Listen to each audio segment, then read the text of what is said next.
નમસ્કાર મિત્રો, સ્વાગત છે તમારું આપણી આ યુટ્યુબ ચેનલમાં જેનું નામ છે ગુજરાતી જીકેની જમાવટ.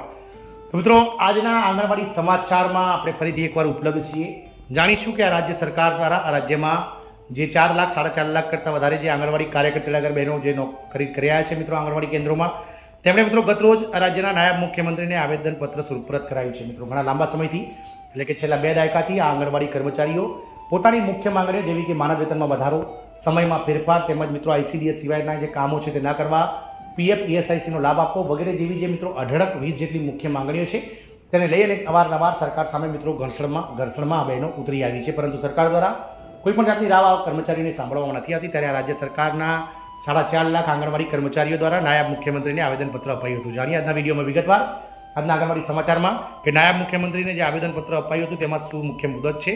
તદુપરાંત મિત્રો આંગણવાડી કાર્યકરોએ રણનીતિ બનાવી અને આવેદનપત્ર જે સુપરત કર્યું હતું તેમાં શું શું મુદ્દાઓ આપવામાં આવે છે અને સાથે જ જે ક્ષતિગ્રસ્ત મોબાઈલ ફોન બદલવા માટે આંગણવાડી કાર્યકરોએ જે વિરોધ કર્યો હતો તેના વિશે પણ આજના વિડીયોમાં વિગતવાર ચર્ચા કરીશું. તો વિડીયોના અંત સુધી બન્યા રહો અને આજના આંગણવાડી સમાચારમાં અંત સુધી બન્યા રહો તેવી અમારી વિનંતી છે મિત્રો. તો આજના વિડીયોમાં આપણે વિગતવાર જાણીશું આ બધા આંગણવાડી સમાચારો વિશે. તો વિડીયોના અંત સુધી બન્યા રહો જેથી કરીને ચેનલ પર તમને મૂકવામાં આવતા આંગણવાડી સમાચાર તમને સરળતાથી ઉપલબ્ધ થઈ જાય.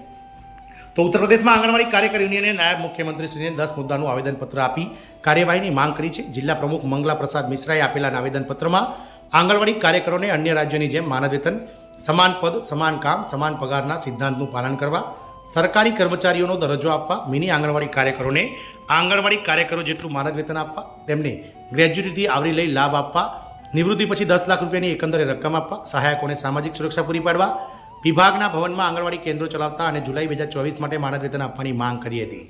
તદુપરાંત મિત્રો આંગણવાડી કાર્યકરોએ રણનીતિ બનાવી અને આવેદનપત્ર સુપરત કર્યું હતું. તો કલેક્ટર કચેરીના પરિસરમાં આંગણવાડી કર્મચારી અને સહાયકો સંગઠનના અધિકારીઓની એક બેઠક યોજાઈ હતી. બેઠકમાં બાકી રહેલી સમસ્યાઓની ચર્ચા કરવામાં આવી હતી. સદર બ્લોક પ્રમુખ રાજમતીની અધ્યક્ષતામાં મળેલી બેઠક બાદ આંગણવાડી કાર્યકરોએ વહીવટી અધિકારીઓને તેમની માંગણીઓ અંગે એક આવેદનપત્ર સુપરત કર્યું હતું અને શક્ય તેટલી વહેલી તકે માનદ વેતનમાં વધારો કરવાની માંગ કરી હતી. કાર્યકરોએ ચેતવણી આપી હતી કે જો તેમની માંગણીઓ પર ટૂંક સમયમાં કોઈ નક્કર પગલાં લેવામાં નહીં આવે તો તેઓ વિરોધ કરવા માટે મજબૂર થશે. અને જિલ્લા પ્રમુખ છાયા ભારતીય નારાજગી વ્યક્ત કરતાં કહ્યું હતું કે 1 મેના રોજ આંતરરાષ્ટ્રીય મજૂર દિવસ નિમિત્તે તમામ આંગણવાડી કાર્યકરો જિલ્લા મુખ્ય પરિસરમાં વિરોધ પ્રદર્શન કર્યું હતું. તેમણે કહ્યું હતું કે અમને ફક્ત 6,000 રૂપિયા માસિક માનદ વેતન આપવામાં આવી રહ્યું છે, જે વર્તમાન ફુગાવાને ધ્યાનમાં લેતા ખૂબ જ ઓછું છે. જિલ્લા પ્રમુખે જણાવ્યું હતું કે કેન્દ્ર અને રાજ્ય સરકારની તમામ જન કલ્યાણકારી યોજનાઓને જમીની સ્તરે એટલે કે ગ્રાઉન્ડ લેવલે લાગુ કરવાની જવાબદારી આંગણવાડી કાર્યકરોની છે, જેને તેઓ પૂરી ઈમાનદારીથી પૂર્ણ કરી રહી છે. આમ છતાં તેમને માનદ વેતનથી વંચિત રાખવામાં આવી રહ્યા છે. તેમણે કહ્યું હતું કે અમારા વિભાગના અધિકારીઓ દ્વારા આંગણવાડીઓનું કર્મચારીઓનું શોષણ થઈ રહ્યું છે. આંગણવાડી કાર્યકરોને સેવા અને માનદ વેતન બંધ કરવાની ધમકી આપવામાં આવી રહી છે. માસિક PLIના પૈસા પણ મળી રહ્યા નથી.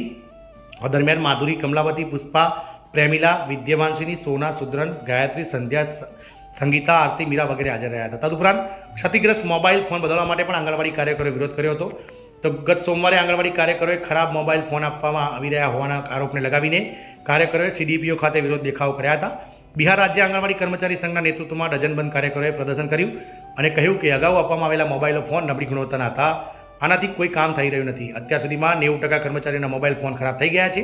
પ્રેમશીલા દેવી, ઇન્દુદેવી, પ્રતિભા ભારતી, અસ્મત આરા, નજરાના પરવીન વગેરે કહ્યું હતું કે બધો ડેટા ફક્ત મોબાઈલથી જ એન્ટ્રી કરવાનો રહેશે, પરંતુ મોબાઈલ નબળી ગુણવત્તાનો હોવાના કારણે મોબાઈલ ફોન રિપોર્ટના અડધા ભાગમાં જ હેંગ થઈ જાય છે. આનાથી ઘણી તકલીફ પડે છે. કર્મચારીઓ દ્વારા માંગ કરવામાં આવી રહી છે કે 5G જે મિત્રો સપોર્ટ કરે તેવા ફોન આપવામાં આવે. આનાથી રિપોર્ટ ઓછા સમયમાં અપલોડ થઈ શકે છે. સાવિત્રી દેવી, રજની કુમારી, રૂપમ કુમારી, રુચિ કુમારી, વીણા કુમારી, ગીતા કુમારી, નીલમ કુમારી સહિત ઘણી આંગણવાડી કાર્યકરોએ પ્રદર્શનમાં ભાગ લીધો હતો. બાદમાં CDPOને આવેદનપત્ર આપ્યું હતું. આ મિત્રો આગળ આપના આજના આંગણવાડી સમાચારોમાં જાણ્યું કે બિહાર અને ઉત્તર પ્રદેશ રાજ્ય સરકારના આંગણવાડી કાર્યકર તેડાગર બહેનો પોતાના વિવિધ પ્રશ્નોને લઈ અને મિત્રો નાયબ મુખ્યમંત્રી તેમજ મિત્રો જિલ્લા કલેક્ટરોને આવેદન આપી રહ્યા છે. જય હિન્દ, અસ્તુ.